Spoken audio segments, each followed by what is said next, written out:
Welcome back to another coding adventure. आज हम एक बहुत interesting LeetCode problem solve करने वाले हैं जिसका नाम है find triangular sum of an array.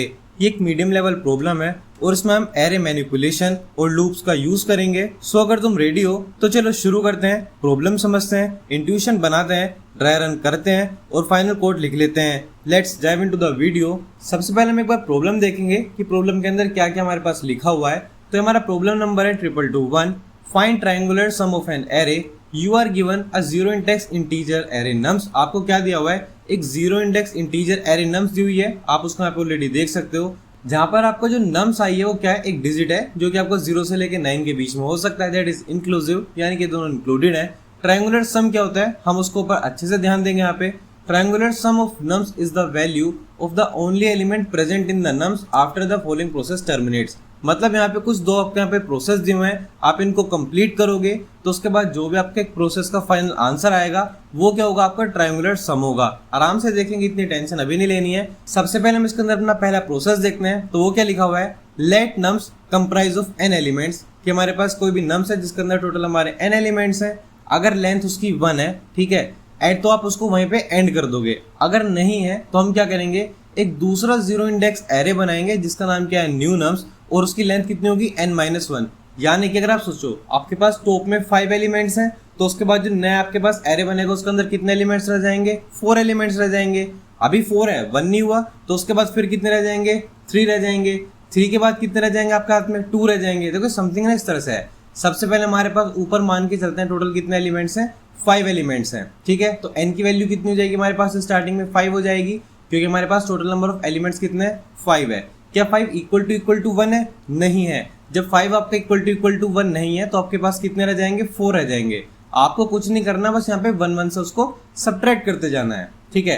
क्या अब आपका 4 इक्वल टू 1 हुआ? नहीं हुआ, ऑब्वियस सी बात है। तो अब आपके पास कितने रहने वाले हैं? यहाँ पे 3 रहने वाले हैं। सो दैट इज 3 रह जाएंगे आपके पास में। अभी क्या 3 1 के इक्वल है? नहीं है। फिर से एक माइनस कर दो तो कितने बचे आपके पास में? सिर्फ और सिर्फ 2 बचे। अब आपका 2 भी इक्वल टू 1 तो है नहीं, तो आपके पास लास्ट में एक फाइनल कितना एलिमेंट बचेंगे? एक सिंगल एलिमेंट आपके हाथ में बच जाएगा, ठीक है। अब जैसे आपका इक्वल टू 1 हो जाएगा तो हम उस टाइम पे क्या करेंगे? अपने प्रोसेस को वहीं पर टर्मिनेट कर देंगे, ठीक है। ये हमारा फर्स्ट वाला प्रोसेस था। सेकंड क्या लिखा हुआ है? फॉर ईच इंडेक्स आई। जब भी आपके पास कोई इंडेक्स आई है जहां पर आपकी जो आई की वैल्यू है वो आपकी 0 से लेके n-1 के बीच में कहीं पे लाइन लाई करती है, ठीक है। तो हम क्या करेंगे?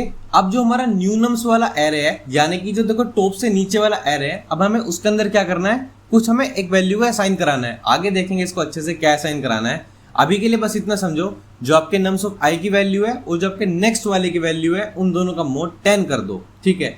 क्या है आपको कुछ ऐसा नहीं लग रहा कि ये आपसे ये कहना चाहता है कि जो आपकी इसकी वैल्यू हो और जो आपकी इसकी वैल्यू, इन दोनों को पहले आप प्लस करो, उसके बाद क्या करना है? इसका यहाँ पे आप मोड निकाल दो, किसके साथ? 10 के साथ। और आपकी जो भी वैल्यू आएगी वो इस वाले के अंदर क्या हो जानी है? स्टोर हो जानी है, ठीक है।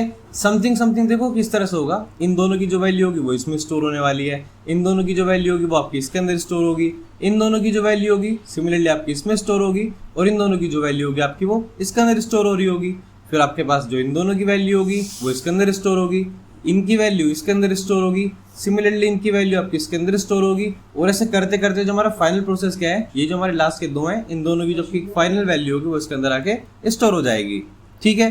थर्ड क्या लिखा हुआ है? Replace the array nums with new nums. अब आपको फाइनल क्या करना है? जो हमारा नम्स था ना उसको यहाँ पे चेंज कर देना है, किससे? न्यू नम्स से, ठीक है। और उसके बाद हम इसको रिपीट करते रहेंगे 1 से लेके 4 तक। कब तक रिपीट करेंगे? जब तक आपको इक्वल टू 1 नहीं मिल जाता। जैसे आपको इक्वल टू 1 मिल जाएगा तो हम उस प्रोसेस टाइम पे आके क्या करेंगे? अपने प्रोसेस को यहाँ पे टर्मिनेट करवा देंगे, ठीक है। अगर आप यहाँ पे सिर्फ और सिर्फ एक फोटो देखो तो आपको उससे भी थोड़ा बेटर समझ में आएगा, ठीक है। आपने एक बार इस इमेज के अंदर देखो, थोड़ा ध्यान से देखना। सबसे पहले 1 2 3 4 5 है। अब हमने क्या करा यहाँ पे? बेसिकली देखो, जब आप ऊपर से हमने यहाँ पे 1 और 2 को प्लस करोगे तो आपको क्या मिलेगा? 3 मिलेगा। और अगर आप 3 का मोड करोगे 10 के साथ तब भी आपको क्या ही मिलना है? 3 मिलना है। That is 2 basic. उसके बाद हमारे पास यहाँ पे नेक्स्ट क्या होगा? आप यहाँ देख सकते हो 2 + 3 कितना हुआ? 5। तो 5 आ गया। 3 + 4 इज 7, 4 + 5 इज 9, ठीक है। 5 + 3 इज 8, 5 + 7 इज 12। बट जब आप 12 का मोड करोगे 10 के साथ तो आपको क्या मिलेगा? 2 मिलेगा। 7 + 9 is 16, but again mode with 10 is 6, 8 + 2 is 10, mod with 10 is 0, 2 + 6 is 8, and then 0 + 8 is 8. आपका इस तरह से यहाँ पे पूरा का पूरा जो चार्ट है वो आपका यहाँ पे बन के तैयार हो चुका है। ठीक है, हम प्रॉब्लम को ऑलरेडी देखो समझ चुके हैं, बट एकदम इसको एक बार ब्रीफ में डिस्कस कर लेते हैं दोबारा से। ठीक है, हमें एक एरे दिया हुआ है जिसके अंदर 0 से 9 तक के डिजिट्स होते हैं और हमें एक प्रोसेस को फॉलो करना है जो एरे को छोटा करता जाएगा। कब तक छोटा करेगा वो आपका, जब तक आपके पास एक फाइनल और सिंगल एलिमेंट जो है वो बचेगा नहीं। ठीक है, और जो आपका फाइनल एलिमेंट होगा वो आपका आंसर होगा और इस पूरे प्रोसेस को हम क्या बोलते हैं, ट्रायंगुलर सम बोलते हैं। ठीक है, प्रोसेस क्या क्या है उसके ऊपर ध्यान देना। देखो, अगर एरे के अंदर हमारे पास जो एलिमेंट है वो इक्वल्स टू 1 है, सो जो भी वहां पर आपका प्रोसेस उसको क्या करा दो, एंड करा दो। ठीक है, अगर आपके पास एरे के अंदर जो एलिमेंट्स हैं वो n एलिमेंट्स हैं, तो दूसरी एरे बनाओ और उसके अंदर एलिमेंट्स कितने होंगे हमारे पास, n-1। देखो, ऊपर 3 थे, देन 2 होंगे, देन 1 होंगे, इस तरह से एक एक करके तो माइनस हो रहा था। ठीक है, नए एरे जो भी हमारा नए वाला एरे होगा उसके हर एलिमेंट के लिए हम क्या कर रहे हैं, करंट एरे के जो 2 एडजेसेंट एलिमेंट्स हैं, ठीक है, उनको हम प्लस कर रहे हैं। तो जो भी हमारे पास 2 एडजेसेंट एलिमेंट्स हैं उनको हम ऐड कर रहे हैं और उसके बाद हम क्या निकाल रहे हैं उसका, यहाँ पे बेसिकली हम इसका मोड निकाल रहे हैं किसके साथ, 10 के साथ। और जो भी आपका आंसर होगा उसको हम जस्ट उससे नीचे वाले के अंदर स्टोर करा रहे हैं, वो भी हम ऑलरेडी यहाँ पे देख चुके हैं। ठीक है, फिर पुराना एरे जो भी है हम उसको रिप्लेस कर देते हैं किससे, नए वाले एरे से, और हम सेम प्रोसेस को रिपीट करते रहेंगे अगेन एंड अगेन जब तक हमें हमारे पास एक सिंगल एलिमेंट बचता नहीं है। ठीक है, देखो सिंपल है ना। चलो इसको एक बार बेसिक और एग्जांपल के साथ इसको थोड़ा बेटर समझ लेते हैं। देखो, जैसे हमारे पास वापस हम सेम एलिमेंट्स ही लेंगे, हम एलिमेंट्स को चेंज नहीं करेंगे। अगर हम बात करते हैं एलिमेंट्स की, तो हमारे पास क्या क्या एलिमेंट्स होंगे अभी के लिए, उनको हम एक बार लिख लेते हैं। 1 हो गया हमारे पास, उसके बाद हमारे पास सेकंड एलिमेंट 2 है हमारी एरे के अंदर, देन हमारे पास क्या है, 3 है, 3 के बाद क्या है हमारे हाथ में यहाँ पे 4 आया हुआ है, 4 के बाद हमारे पास में क्या है यहाँ पे 5 है। ठीक है, अब आप देख सकते हो इसकी वैल्यू 1 के इक्वल तो नहीं है, तो हमें क्या करना पड़ेगा, इसके जो एडजेसेंट एलिमेंट्स हैं उनको प्लस करना पड़ेगा और उसका मोड करना पड़ेगा 10 के साथ। और ये हमारा किसके अंदर स्टोर हो रहा होगा, एक न्यू एरे के अंदर स्टोर हो रहा होगा। ठीक है, इसको मैं आपको यहाँ पे भी लिख के दिखा देता हूँ एक बार सेम चीज़ को, कि हमारे पास जो एरे गिवन है वो एरे क्या है, बेसिकली 1, 2, 3, 4, 5, ये हमारे पास एरे गिवन है। अब इसका जो साइज है वो इक्वल टू 1 तो है नहीं, तो यहाँ पर क्या बनने वाली, एक न्यू एरे बनेगी। ठीक है, जिसका साइज कितना होगा, बेसिकली उससे एक कम होने वाला है, डैम ऑब्वियस। अब हम करना क्या है, इसके एडजेसेंट एलिमेंट्स को प्लस करना है और उसका मोड करना है 10 से। देखो 1 + 2 = 3 और मोड करोगे 10 से तो क्या मिलेगा, 3 मिलेगा। 2 + 3 = 5, मोड करोगे अगेन आपको 5 मिलना है। 3 + 4 = 7, मोड करोगे तो 7 ही मिलेगा। And then 4 + 5 = 9। ये हमारा क्या बने, एक सेकंड एरे बन गया। देखो यहाँ हमारे पास 5 एलिमेंट्स हैं, बट इसके अंदर हमारे पास कितने एलिमेंट्स हैं, सिर्फ यहाँ पे 4 एलिमेंट्स हैं। ठीक है, अब हम क्या करेंगे, इन दोनों को रिप्लेस करा देंगे। तो जो हमारी एरे है, एरे कौन सी बन जाएगी, ये वाली हमारी एरे बन जाएगी। और उसके बाद हम यहाँ पे क्या बनाएंगे, दोबारा से एक न्यू एरे बना लेंगे, न्यू एरे। उसके अंदर अब देखो एक और एलिमेंट आपका कम हो जाएगा। स्टार्टिंग से देखेंगे तो देखो यहाँ पे क्या होगा, 3 + 5 = 8, मोड करोगे तो आपको 8 ही मिलेगा। 5 + 7 = 12, बट जब आप उसका मोड करोगे तो आपको यहाँ पे 2 मिलेगा। 7 + 9 = 16, जब आप उसका मोड करोगे तो आपको 6 मिलेगा। ये क्या बनी है, ये हमारी न्यू एरे बनी है, बट ये आपकी फिर से क्या हो जाएगी, रिप्लेस हो जाएगी। और इस बार आपका एक और एलिमेंट यहाँ से रिमूव हो जाएगा। अब देखो 8 + 2 कितना हो जाएगा, 10 हो जाएगा। तो 10 का आपको मोड कितना मिलेगा, 0। और उसके बाद 6 + 2 कितना हो जाएगा, 8 हो जाएगा। अब हमारे पास सिर्फ 2 एलिमेंट्स हैं और एक लास्ट जो हमारे पास फाइनल एरे होगी उसके अंदर हमारे, जब आप इनको प्लस करोगे तो आपको क्या मिलने वाला है, 8 + 0 = 8। और इस पूरे प्रोसेस के अंदर जो 8 है वो क्या होगा, आपका यहाँ से फाइनल आंसर होने वाला है। ठीक है, अब हम बात करते हैं इसके अंदर इंट्यूशन और थॉट प्रोसेस के लिए। ठीक है, इंट्यूशन समझते हैं। ये प्रॉब्लम देखो, अगर आपने ध्यान दिया हो तो ये बेसिकली क्या कह रही है, एक ट्रायंगुलर पैटर्न बना रही है। आपको यहाँ पे एक ट्रायंगल दिख रहा है ना, सब देखो एक ट्रायंगुलर पैटर्न बना रही है। इसके लिए इसका नाम ट्रायंगुलर सम है। ठीक है, हर इटरेशन के अंदर जो एरे है उसका साइज क्या हो रहा है, 1 1 से रिड्यूस हो रहा है। और हम एडजेसेंट एलिमेंट्स का जो सम है हम उसको लेते हैं किसके साथ, हमेशा मॉड्यूलो 10 के साथ। पहले सोच लो, क्या हमें बार बार नया एरे बनाना जरूरी है या हम सेम एरे को ही मॉडिफाई कर सकते हैं। ठीक है, क्योंकि नए एरे बनाने से स्पेस कॉम्प्लेक्सिटी बढ़ जाएगी, क्योंकि आप एक्स्ट्रा स्पेस का यूज़ कर रहे हो। अगर हम सेम एरे में चेंजेस कर दें तो बहुत ज़्यादा एफिशिएंट हो जाएगा ना ये। तो देखो जब हमारे पास जो अभी हम यहाँ पे नई वाली एरे बना रहे हैं ना, कोई भी यहाँ पे न्यू एरे बना रहे हैं जिसका नाम न्यूनम्स था, उसकी वैल्यू क्या होती थी, जो हमारे प्रीवियस 2 हैं उनको प्लस करके उसका मोड कर दो 10 के साथ। तो ये काम आप सेम एक एरे के अंदर भी तो कर सकते हो, आप इसी के अंदर उसको रिपीट करा लो। ठीक है, उसके लिए एक नई एरे बनाने के लिए क्या जरूरत है, तो हमें क्या करना है, बस एरे के पहले n-1 एलिमेंट्स ही चाहिए। ठीक है, तो हमें क्या चाहिए, हमें बस एरे के n-1 एलिमेंट्स चाहिए होंगे हर बार एक इटरेशन में, ठीक है, क्योंकि तभी आप उसके लिए एक 1 को भी माइनस कर पाओगे नेक्स्ट इटरेशन के लिए। तो हम जो हमारी ओरिजिनल एरे है हम उसको पहले से ही n-1 एलिमेंट्स को ओवरराइड कर सकते हैं, ठीक है, इससे स्पेस आपका बच जाएगा। अगर हम बात करते हैं इसके अंदर थॉट प्रोसेस की, तो देखो क्या करेंगे, बेसिकली लूप चलाएंगे जब तक हमारा एरे का साइज 1 नहीं हो जाता। हम हर एक इटरेशन में एडजेसेंट एलिमेंट का सम लेकर उसको मॉड्यूलो 10 से अपडेट करते रहेंगे और अपने एरे के साइज को कम करते जाएंगे, ठीक है।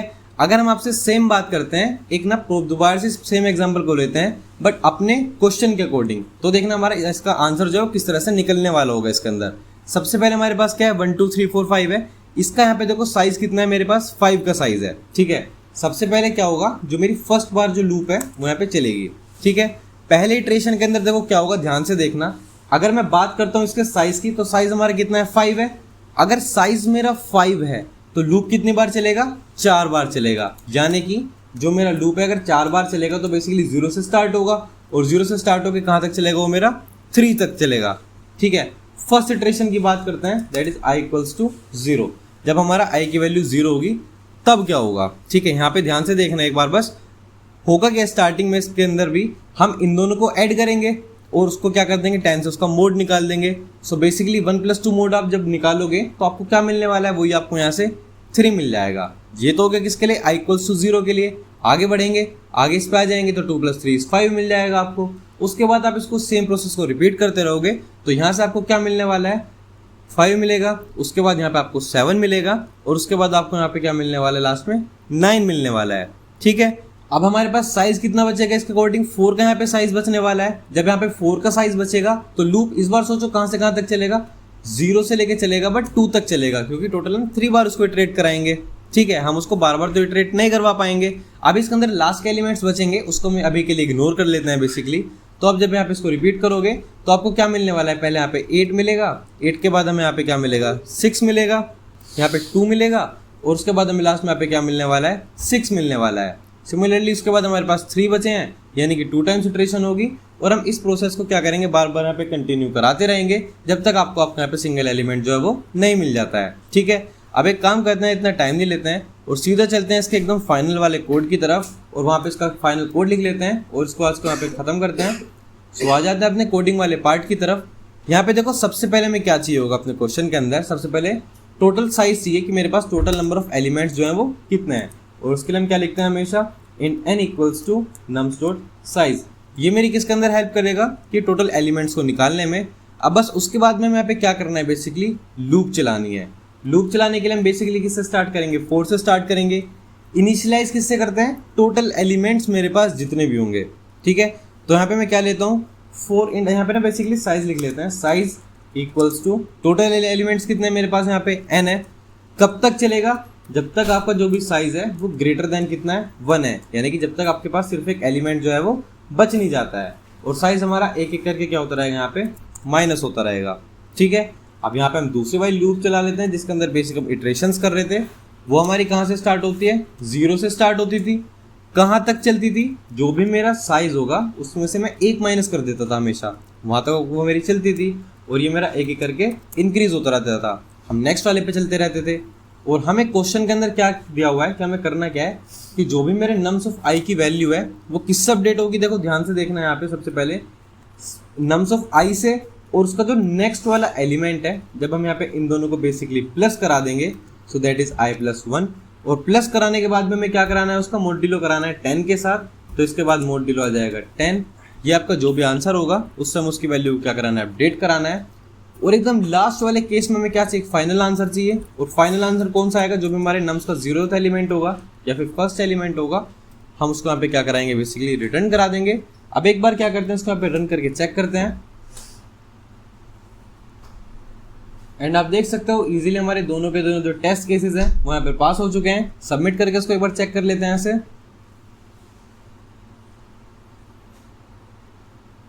और ये हमारे इजीली यहाँ पे सबमिट भी हो चुका है। And yes, that's it for today's question. Now I hope कि आपको ये पूरा का पूरा पार्ट समझ में आया होगा। नहीं समझ में आया, कुछ भी आपको कोई भी पार्ट ऐसा लगता हो कि मिस हो गया हो, तो आप उसके लिए कमेंट सेक्शन के अंदर आके जरूर पूछ सकते हो। And yes, that's it for today's video. अब हम मिलते हैं इसके नेक्स्ट पार्ट में। Till then keep coding and keep practising.